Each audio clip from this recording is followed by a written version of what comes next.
இன்றைக்கி நம்ம செய்ய போகிறது சிக்கன் கட்லெட்டு. சிக்கன் கட்லெட்டுக்கு தேவையான பொருட்கள்: சிக்கன் 1/2 கிலோ, அதை வந்து போன் இல்லாமல் எடுத்து அதை வேக வச்சு மஞ்சள் பொடி குருமிளகு பொடி போட்டு வேக வச்சு அதை வந்து மிக்சியில் லைட்டாக ஒரே ஒரு இது பண்ணி அதை வந்து எடுத்து வச்சுருக்கேன். அதுக்கப்புறம் 3 உருளைக்கிழங்கு வந்து அவிச்சு வச்சுருக்கேன். பெரிய வெங்காயம் 2, பச்சை மிளகா உங்கள் காரத்துக்கு ஏற்ப.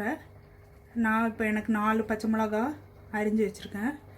அப்புறம் இஞ்சி, வெள்ளைப்பூண்டு அதை வந்து மிக்சியில் போட்டு ஒரு சதைச்சது மாதிரி, ரொம்ப அரையாமல் சதைச்சி வச்சுருக்கேன்.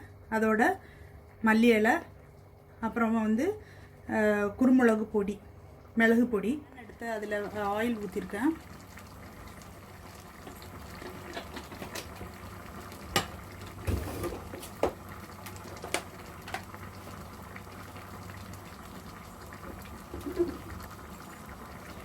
அதில் வந்து பெருஞ்சீரகம் போடுறேன்.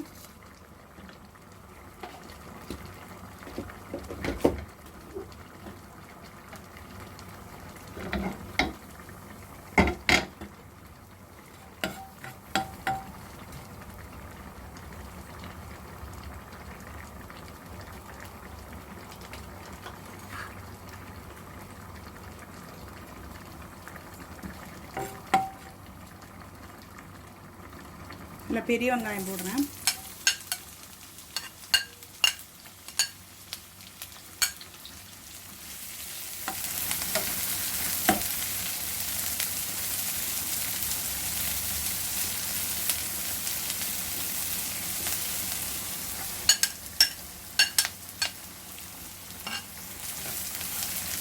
அதோட பச்சை மிளகாவும் போட்டு அது நல்லா ஃப்ரை ஆகும்.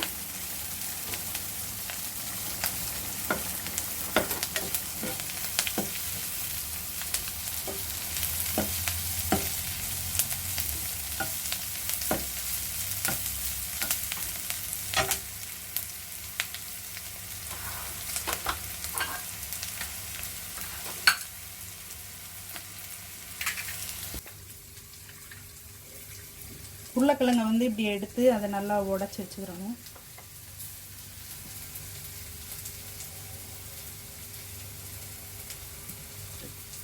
உருளைக்கிழங்கை நம்ம இப்படி தோல் உரிச்சிட்டு இப்படி நல்லா பொடியாக்கி வச்சிடணும்.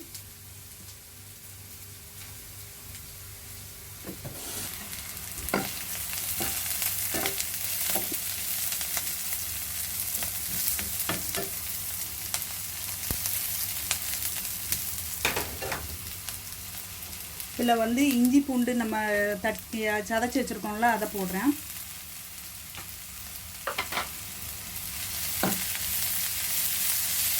இதில் நல்லா பச்சை வாசனை போகிற அளவுக்கு நம்ம அதை வந்து வதக்கணும்.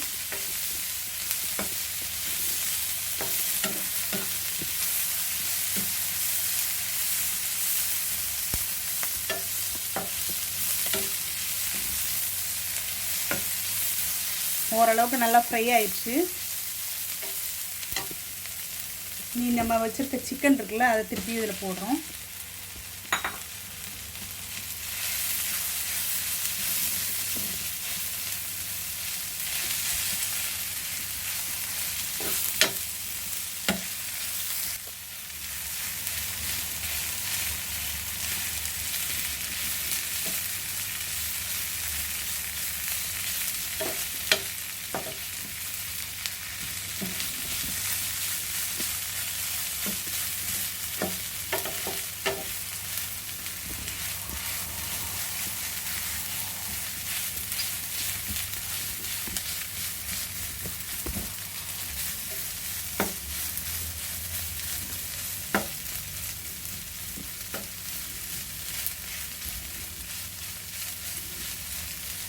இதோட கொஞ்சம் மஞ்சள் பொடி ஆல்ரெடி போட்டிருக்கோம், அதில் கொஞ்சம் கூட மஞ்சள் பொடி போட்டுறணும்.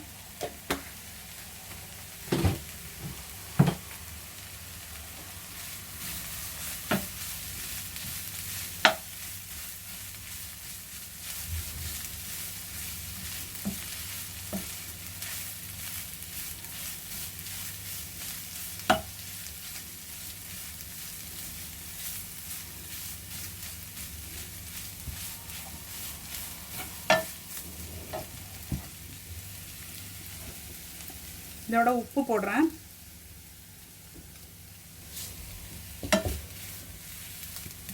ஏற்கனவே சிக்கனில் வந்து உப்பு போட்டு தான் அவிச்சு வச்சுருக்கோம், அவிச்சு அரைச்சி வச்சுருக்கோம்.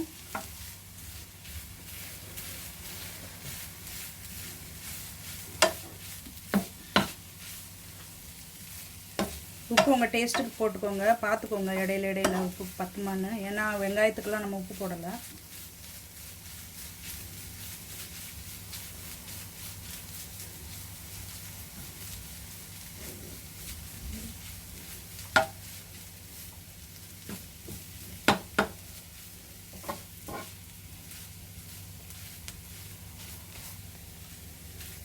இப்போ உருளைக்கிழங்கும் நம்ம போடுறோம். உருளைக்கிழங்கு போட்டிருக்கோம்.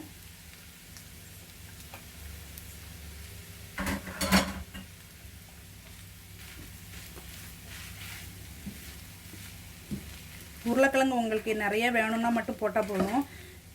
ஏன்னா நான் இதில் கொஞ்சம் உருளைக்கிழங்கு வந்து நம்ம அந்த கட்லெட் வந்து பிடிக்கிறதுக்கு கரெக்டாக வரும். அதுக்காக தான் உருளைக்கிழங்கு போடுறது. அது உங்களுக்கு விருப்பம் இருந்தால் மட்டும் போட்டால் போதும். அது 2 எண்ணம் போட்டால் போதும் மேக்ஸிமம்.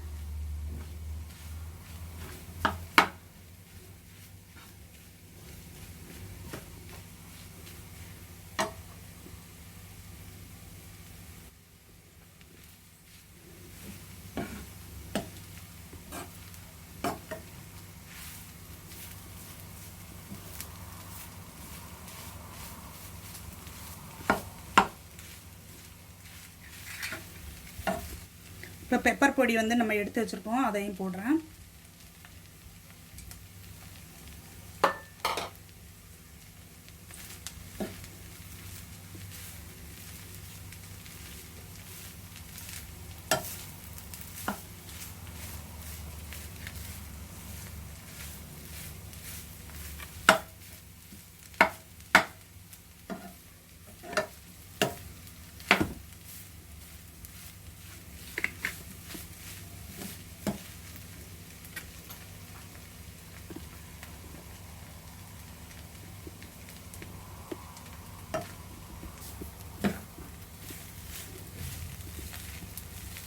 இவ்வளோதான் இதோட இது மசாலா. அதை கட்லெட்டுக்குள்ளே தேவையான பதார்த்தங்கள் இவ்வளோதான். அதுக்கப்புறம் வந்து இதை நம்ம கட்லெட்டை வந்து எப்படி பண்ணுறதுன்னு சொல்லிட்டு அதுக்கப்புறம் காமிக்கிறேன். இது கொஞ்சம் ஆறணும், லைட்டாக ஆறின பிறகு தான் கையை வச்சு வடை மாதிரி தட்டி போடணும்.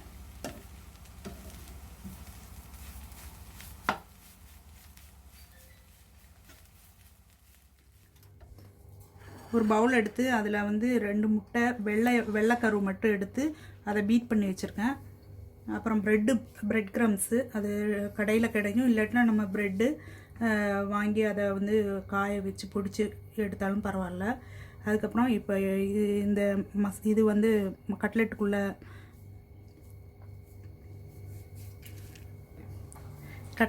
பேக்கிங் வந்து நல்லா ஆறிடுச்சு. கட்லெட்டை வந்து இப்போ எப்படி செய்ய போகிறோன்றது பார்ப்போம். அது ஆறிடுச்சு நம்ம செஞ்சு வச்சுருந்தது.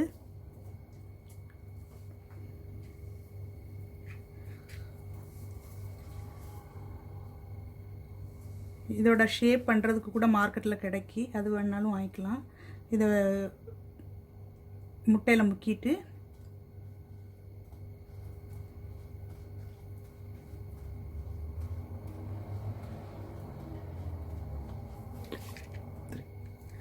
பிரெட் க்ரம்ஸில் இப்படி முக்கிட்டு அதை எடுத்து இப்படி வச்சிடணும். இப்படி நம்ம அதை எடுத்து வச்சுட்டு ஒரு எல்லாமே முடிஞ்ச பிறகு எண்ணெயில் போட்டு ஃப்ரை பண்ணி எடுத்துடணும். கட்லெட் நம்மளுக்கு ரெடி ஆயிடுச்சு. இப்படி எல்லாம் கோட் பண்ணி வச்சுருக்கு. இனி அதை வந்து எண்ணெயில் போட்டு ஃப்ரை பண்ணி எடுக்கணும், அவ்வளோதான். எண்ணெய் நல்லா சூடாயிடுச்சு. இப்போ இதில் போட்டு எண்ணெயில்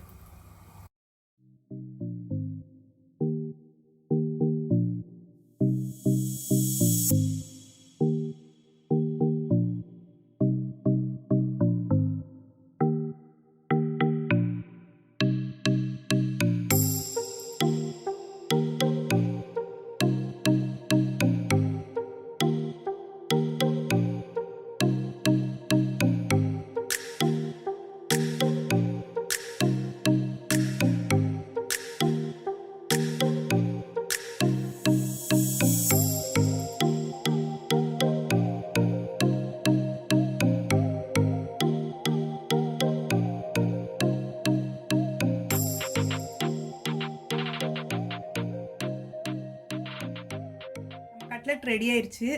நீங்களும் இது ஒரு தடவை ட்ரை பண்ணி பாருங்கள். எப்படி இருக்குன்னு பார்த்துட்டு கமெண்ட் பண்ணுங்கள், லைக் பண்ணுங்கள், ஷேர் பண்ணுங்கள், சப்ஸ்கிரைப் பண்ணுங்கள். அடுத்த வீடியோவில் உங்களை இன்னொரு டிஷ்ஷோடு சந்திக்கிறேன்.